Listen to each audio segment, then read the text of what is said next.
Salut, c'est Thomas Rozek. Décidément, cette année 2020 est une superbe pile de surprises. Après la pandémie, qui d'ailleurs n'est pas terminée, voilà que notre attention est en grande partie tournée vers la revendication de la fin des violences policières et l'arrêt des comportements racistes qui gangrènent encore trop souvent les forces de l'ordre. Entre les manifs, les mobilisations sur le web, le rappel aussi de pratiques et de propos ahurissants, comme par exemple ceux révélés par nos confrères de Mediapart et d'Arte Radio, et le retour en force de l'affaire Adama Traoré, on en arrive visiblement à un point de crispation qui, espérons-le, pourrait entraîner enfin la prise de conscience du problème à tous les échelons de la société. Le ministre de l'Intérieur a notamment annoncé une série de mesures ce lundi 8 juin. Nous, de notre côté, on a eu envie de détricoter un peu tout ça, notamment en remontant à l'image qui a réactivé cette mobilisation, celle de l'Américain George Floyd, dont la mort sous le genou d'un policier a choqué le monde entier, une image dont la diffusion massive doit elle aussi nous questionner, et c'est ce qu'on va faire entre autres avec notre épisode du jour. Bienvenue dans Programme B.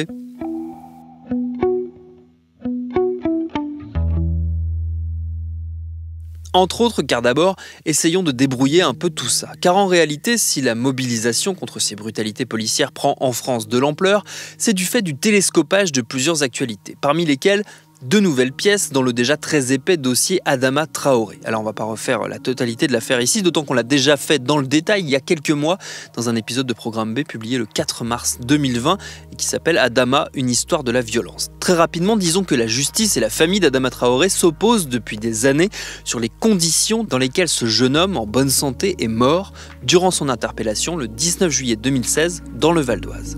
Tout a commencé mardi devant ce commerce. Adama Traoré s'interpose pendant l'arrestation d'un de ses frères avant d'être lui aussi interpellé. D'après les gendarmes, il aurait ensuite fait un malaise dans leur fourgon. Son décès est annoncé à sa famille 4 longues heures plus tard. 2 autopsies et toujours aucune certitude.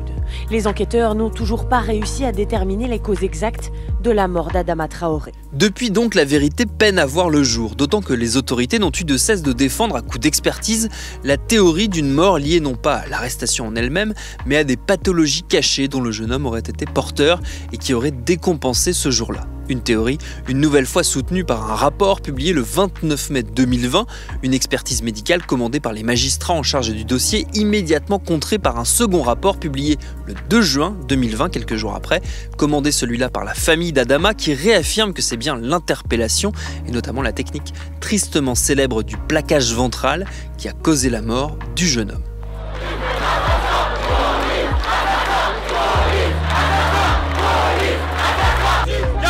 Adama, en France, c'est comme aux États-Unis, le traitement il est le même. Pas de justice. Pas de justice.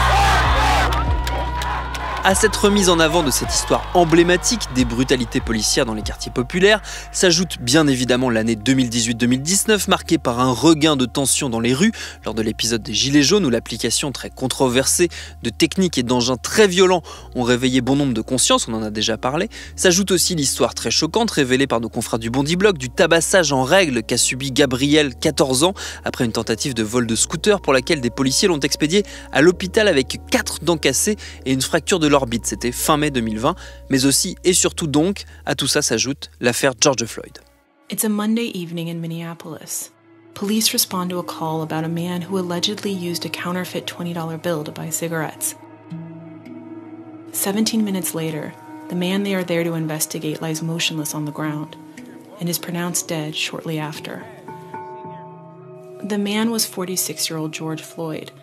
George Floyd, c'est cet homme noir américain mort le 25 mai 2020, là encore durant son interpellation, c'était à Minneapolis. Son décès, il a relancé le mouvement Black Lives Matter et entraîné une réaction massive, internationale et surtout nécessaire. C'est notamment la diffusion de la vidéo de cette arrestation et donc de la mort de George Floyd qui a largement contribué à ce sursaut. La vidéo est quasiment insoutenable, 8 minutes et quelques d'une lente asphyxie alors qu'un des policiers lui appuie avec le genou sur le cou et qu'il le supplie de le laisser respirer. Des images reprises un peu partout, d'abord sur le web, puis dans les médias classiques aux 4 coins de la planète. ABC News Special Report.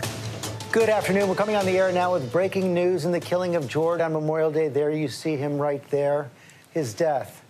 Prosecutors say Officer Derek Chauvin had his knee on George Floyd's neck for 8 minutes and 46 seconds, including 2 minutes and 53 seconds after Floyd had become unresponsive. Et c'est là que ça se complique, car peut-être que cette multidiffusion a viré à l'excès. C'est en tout cas ce que plusieurs militants antiracistes ont tenté de faire comprendre, en appelant à cesser de les diffuser, en invoquant une raison qui, lorsque, comme moi, on n'est pas directement concerné, ne nous vient pas naturellement. La forme de double peine qui consiste, quand on n'est pas blanc, à devoir subir à la fois le risque des violences et les images de celles et ceux que ces violences ont tués. Parmi les voix qui ont soulevé cette objection, il y a ma camarade Rokhaya Diallo du podcast Kif Taras, avec qui j'ai eu envie de décrypter tout ça en détail.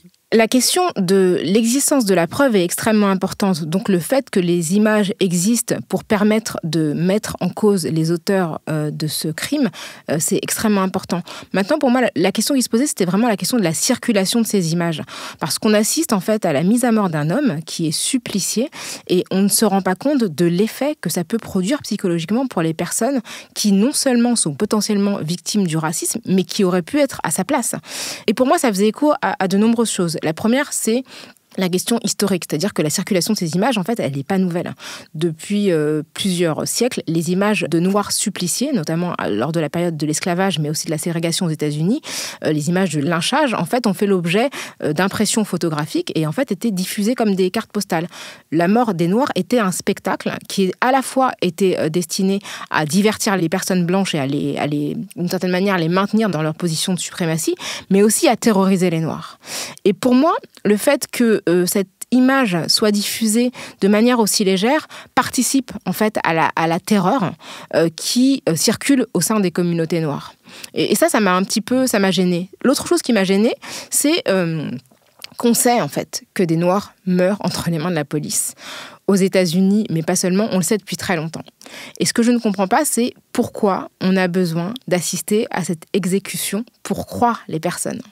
Et pourquoi il est nécessaire d'assister à un supplice de plus de 8 minutes pour que la parole des victimes soit crédible. C'est parce que moi, j'ai pas eu besoin de voir les images pour savoir ce qui s'était passé et pour les croire. Et je pense qu'une fois que les images existent et qu'elles peuvent faire office de preuve, on n'a pas besoin de participer à leur circulation, il suffit de raconter l'histoire pour qu'elle soit crédible. Et l'autre chose aussi qui me semble importante, c'est que j'ai l'impression qu'un noir qui meurt, c'est un non-événement. Que en fait notre œil, notamment l'œil occidental, s'est habitué à voir des noirs mourir depuis très longtemps, non seulement par rapport au lynchage, mais aussi du fait de ces images de famine qu'on a beaucoup vues dans les années 70-80, des images de guerre qu'on a pu voir, et d'une certaine manière, il y a une insensibilité en fait à la souffrance du corps noir. Et que la manière dont les gens ont diffusé aussi facilement ces images, alors que moi j'ai jamais vu de personnes blanches mourir de cette manière-là, montre quand même qu'il y a une différence de traitement quand le corps n'est pas blanc. Est-ce que ça, si je vais un peu plus loin, d'après toi, ça participe d'une forme de désensibilisation même, le fait d'être confronté collectivement à ces images de corps noirs suppliciés ou tués, ça nous les déshumanise quelque part ? Je pense que ça participe à cette déshumanisation qui date quand même de l'ère esclavagiste et coloniale, mais que ça s'inscrit dans un récit très très long. Et cette déshumanisation a commencé avec ces enfants qui mouraient de faim. Et en 2010, quand il y a eu le tremblement de terre en Haïti, le journaliste Christian Eboulé avait écrit une tribune parce qu'il avait été choqué de la manière dont on avait montré les cadavres des personnes qui avaient été victimes du tremblement de terre, alors même que quelques semaines plus tôt, un tremblement de terre était intervenu en Italie et qu'on n'avait vu aucun mort. Et je crois que cette déshumanisation du corps noir et cette banalisation de la souffrance des personnes noires, elle est opérée depuis très longtemps et que finalement, la mort de George Floyd s'inscrit dans un récit très très long et beaucoup plus important. Et je trouve que diffuser ces images sans réfléchir, en fait, sans se poser 2 secondes en se disant « Attention, je diffuse ces images-là, peut-être que des personnes qui ressemblent à cet homme vont se sentir mal, en fait, à la vue de cette image, parce que ça va leur rappeler ce qui peut leur arriver dans la rue. » Et puis, ce que je me suis dit, en fait, moi, je suis intervenue sur les réseaux sociaux parce que je me suis dit « Imaginons que vous soyez un adolescent noir. » Et que depuis votre réveil, vous ne cessez de voir cet homme mourir en continu. Quelle image de vous-même et quelle projection de votre propre corps vous allez faire et quel adulte vous allez devenir? C'est ça qui m'a choquée, c'est que je me suis dit, on ne peut pas laisser des enfants et des adolescents s'imaginer que leur mort est une image parmi d'autres, parce qu'on ne voit pas d'autres personnes mourir de cette manière. Et d'autant plus que ces images, tu le disais tout à l'heure, elles se répète d'année en année, voire de mois en mois, parce que même cette année, en 2020, c'est pas la première fois qu'il y a une séquence médiatique de ce style. Alors elle n'a pas eu exactement la même résonance parce que l'affaire a duré un peu plus longtemps. Je pense à ce jogger qui s'est fait assassiner aux États-Unis aussi, mais les images ont mis du temps à sortir, mais pour le coup elles sont aussi très choquantes et elles ont aussi énormément circulé. Et il y a comme ça une espèce de récurrence qui là peut-être aussi nous habitue, ce qui est toujours une mauvaise chose, surtout pour ce genre d'affaires. Absolument, effectivement, il y a ce jogger Ahmaud Arbery qui a été assassiné par 2 personnes qui n'étaient même pas détentrices de l'autorité publique, de l'autorité policière, c'était tout simplement des civils. Et puis, il y a 6 ans, Eric Garner est mort étouffé par la police dans des circonstances totalement similaires, en disant qu'il ne pouvait pas respirer, des images qui ont été filmées, qui ont été diffusées, où voilà, on l'entend vraiment supplier en fait pour qu'on le libère. Et finalement, ce sont des images qui se répètent et je ne comprends pas en fait pourquoi il est nécessaire de fournir des preuves. Je ne sais pas si tu te souviens, mais à un moment donné, il y avait des images des attentats du Bataclan qui avaient un petit peu circulé. Et tu te souviens du scandale ?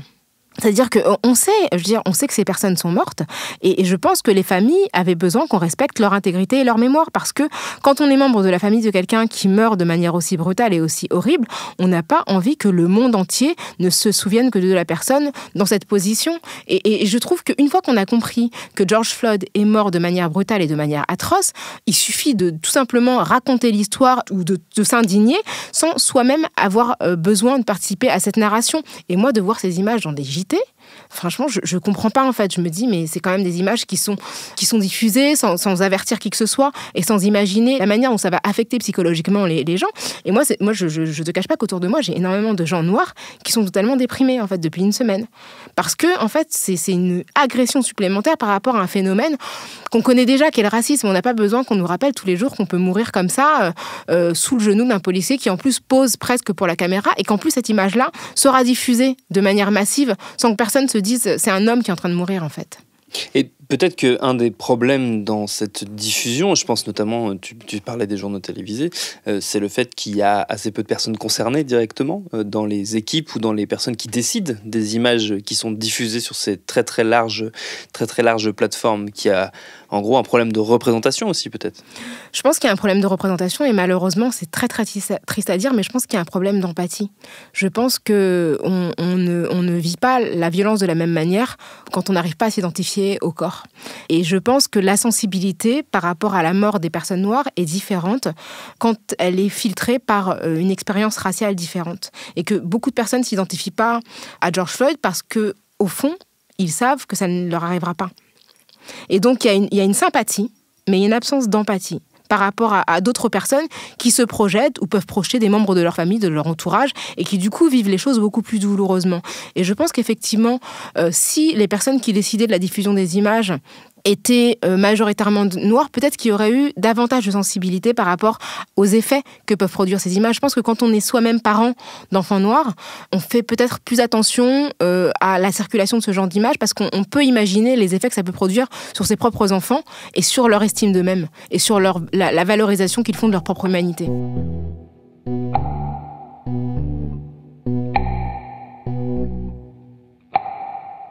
Et je trouvais qu'il y a aussi une forme de fascination un peu morbide qui était très gênante. Le fait de répéter cette image-là, de la regarder, il y a une forme de fascination, mais pour l'altérité, pour la mort de l'autre. Et c'est vraiment ce qui m'apparaît. Moi, je me souviens que quand le petit Elan est mort et que ça avait fait scandale, a totalement raison. Je pense que le fait que le petit Elan ne soit pas un petit garçon noir a beaucoup participé au fait que beaucoup de personnes ont vu leur propre enfant. Enfin, je veux dire, des enfants noirs morts, on en a vu plein. Et c'est triste et dans des circonstances totalement injustes. Et ça n'a pas forcément activé la même chose dans le cerveau des gens. Et là, je pense qu'il y avait vraiment tout d'un coup, c'était un enfant comme un autre. C'était pas un enfant noir, c'est un enfant comme un autre. Et je pense que si une personne blanche avait été tuée de la même manière que George Floyd, je pense qu'on aurait réfléchi avant de diffuser les images et qu'il y aurait eu beaucoup plus de messages d'avertissement.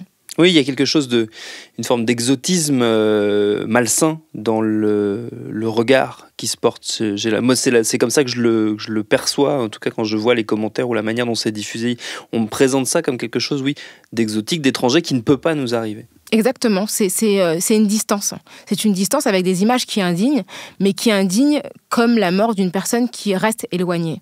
Et en faisant ça, en fait, on ne pense pas aux personnes qui, tout simplement, peuvent s'identifier plus directement non pas seulement à lui parce qu'il est noir, mais à l'expérience qu'il a parce qu'on peut être aussi soi-même victime de racisme. Et je suis complètement d'accord avec ce que tu dis, quand tu dis qu'il y a une forme d'exotisation et vraiment de distance et d'altérité. Vraiment l'idée de l'altérité, de la mort de l'autre qui nous fait de la peine, mais qui n'est pas nous.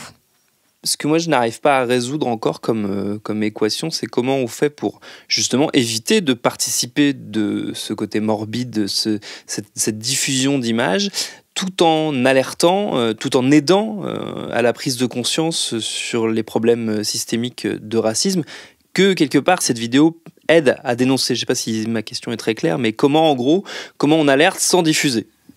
Je pense que c'est important, ces images existent, elles font office de preuve. Et je pense que ça, c'est très important de se dire qu'elles existent. Et vraiment, c'est un élément capital dans la possibilité de dénoncer ces crimes. Mais une fois qu'on sait que les images existent, pourquoi soi-même participer à leur circulation ? C'est-à-dire que moi, je pense qu'on doit se poser la question simplement de qu'est-ce que ça va apporter que je diffuse, moi, la vidéo ? Maintenant que la vidéo est connue, que chacune sait où il ou elle peut la consulter, qu'est-ce que ma diffusion sur mon mur, sur Facebook, sur mon compte Twitter, sur mon compte Instagram, qu'est-ce que ça va apporter à l'histoire ? Est-ce que je ne peux pas tout simplement raconter l'histoire sans participer aussi à la mise à mal de la dignité de cet homme ? Parce que peut-être qu'on peut se poser la question de si c'était mon frère, qu'est-ce que j'aurais fait ? Peut-être que tout simplement se poser la question de si c'était un membre de notre famille, c'était un ami proche, qu'est-ce qu'on aurait fait ? Est-ce que l'histoire ne suffit pas en elle-même ? Est-ce que le fait que les images existent quelque part ne suffit pas ? Tout simplement, est-ce qu'on ne peut pas diffuser un texte, une photo de lui vivant ? Ou des photos tout simplement de lui redessinées par des artistes comme ça a été le cas. Peut-être qu'on peut honorer sa mémoire et honorer sa vie plutôt que de participer en fait à sa souffrance et à la souffrance des siens en relayant encore et encore des images de sa mise à mort. Oui, ce qui est rassurant quelque part, c'est qu'on a vu aussi, pour le coup, se mettre en place une contre-proposition, notamment une contre-proposition de la part de plusieurs artistes, où on nous montre George Floyd vivant, souriant, des photos de lui, et notamment cette image de lui, ce portrait de lui qu'on retrouve maintenant un peu partout. Et c'est cette image-là, j'ai l'impression, qui est en train de s'imposer plus, heureusement, que celle de sa mort, qui est atroce. Donc, quelque part, il y a eu un effet presque vertueux de la saturation autour des images de sa mort. Je ne sais pas si c'est lié directement, mais c'est l'impression que j'ai eue. Oui, j'ai l'impression quand même qu'il y a eu un premier temps, effectivement, qui a été le choc, et je comprends complètement que des gens spontanément aient partagé l'image sans forcément réfléchir à ses effets sous l'emprise, effectivement, du choc, mais que très rapidement, en fait, des artistes ont proposé une autre mise en image. J'ai vu notamment cette très belle image du visage de George Floyd sur fond vert pâle, entouré de fleurs, de très belles propositions artistiques qui proposent aussi de célébrer sa vie. Parce que je pense que ce qui est important, ce dont on doit se rappeler de manière extrêmement importante, c'est qu'il s'agissait d'un être humain qui a vécu 46 ans. Et que c'est ça qu'il faut célébrer, que sa fin est tragique. Maintenant, je pense que tout le monde sait comment il est mort. Et qu'il y a un moment où, parce que moi, j'ai débattu avec des gens sur les réseaux sociaux, et des gens m'ont dit, mais on a besoin de montrer ces vidéos pour qu'on nous croie. Donc déjà, je me demande, pourquoi on a besoin de montrer la vidéo pour que les gens nous croient ? Et puis la deuxième chose, c'est une fois que l'image est connue, quel est l'intérêt de continuer à la diffuser ? Est-ce qu'on ne peut pas tout simplement dire, voilà, cet homme est mort dans tel type de circonstances, je dénonce cette mort pour X ou Y raison, et j'ai envie de diffuser autre chose. Je pense que c'est aussi une manière de penser qu'il faut valoriser la vie. Je veux dire, à un moment donné, mourir, c'est pas quelque chose d'anodin. Mourir de cette manière-là, ce n'est pas anodin. Donc, il faut que vraiment on réfléchisse à notre participation à la circulation d'images violentes et à la banalisation aussi de l'exécution de certaines personnes et de leur mise à mort.